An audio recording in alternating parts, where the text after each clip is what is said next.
ओम नमः शिवाय दोस्तों, आप सभी का स्वागत है हमारे इस यूट्यूब चैनल धर्म पथ में। दोस्तों, आज हम पढ़ेंगे माघ मास का 7वां अध्याय। चित्रगुप्त ने उन दोनों के कर्मों की आलोचना करके दूतों से कहा कि बड़े भाई कुंडल को घोर नरक में डालो और दूसरे भाई विकुंडल को स्वर्ग में ले जाओ, यहाँ जहाँ उत्तम भोग हैं। तब एक दूत तो कुंडल को नरक में फेंकने के लिए ले गया और दूसरा दूत बड़ी नम्रता से कहने लगा कि हे विकुंडल, चलो तुम अच्छे कर्मों से स्वर्ग को प्राप्त होकर अनेक प्रकार के भोगों को भोगो।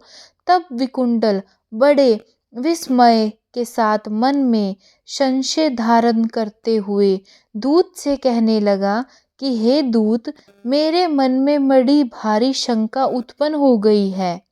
इतराव, मैं तुमसे कुछ पूछना चाहता हूँ, कृपया करके मेरे प्रश्न का उत्तर दो।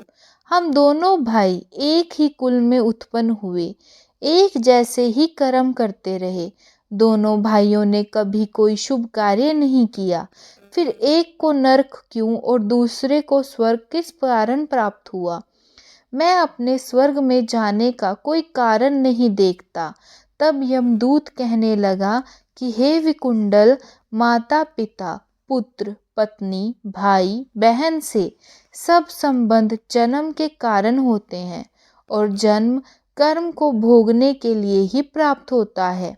जिस प्रकार एक वृक्ष पर अनेक पक्षियों का आगमन होता है, उसी तरह इस संसार में पुत्र, भाई, माता, पिता का भी संगम होता है।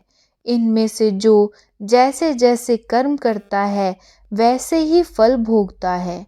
तुम्हारा भाई अपने पाप कर्मों के कारण नरक में गया, तुम अपने पुण्य कर्मों के कारण स्वर्ग में जा रहे हो। तब विकुंडल ने आश्चर्य से पूछा कि मैंने तो आजन्म कोई धर्म का कार्य नहीं किया, सदैव पापों में ही लगा रहा। मैं अपने पुण्य के कर्मों को नहीं जानता। यदि तुम मेरे पुण्य के कर्मों को जानते हो तो कृपया करके बताइए।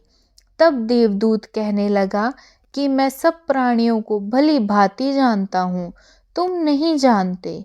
सुनो, हरिमित्र का पुत्र सुमित्र नाम का ब्राह्मण था, जिसका आश्रम यमुना नदी के दक्षोत्तर दिशा में था। उसके साथ जंगल में ही तुम्हारी मित्रता हो गई और उसके साथ तुमने 2 बार माघ मास में श्री यमुना जी में स्नान किया था। पहली बार स्नान करने से तुम्हारे सब पाप नष्ट हो गए और दूसरी बार स्नान करने से तुमको स्वर्ग प्राप्त हुआ।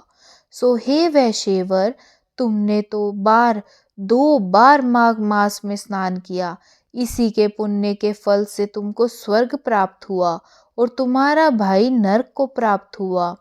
दत्तात्रेय जी कहने लगे कि इस प्रकार वह भाई के दुखों से अति दुखित होकर नम्रता पूर्वक मीठे वचनों से दूतों से कहने लगा कि हे दूतों, सज्जन पुरुषों के साथ 7 पग चलने से मित्रता हो जाती है और यह कल्याणकारी होती है।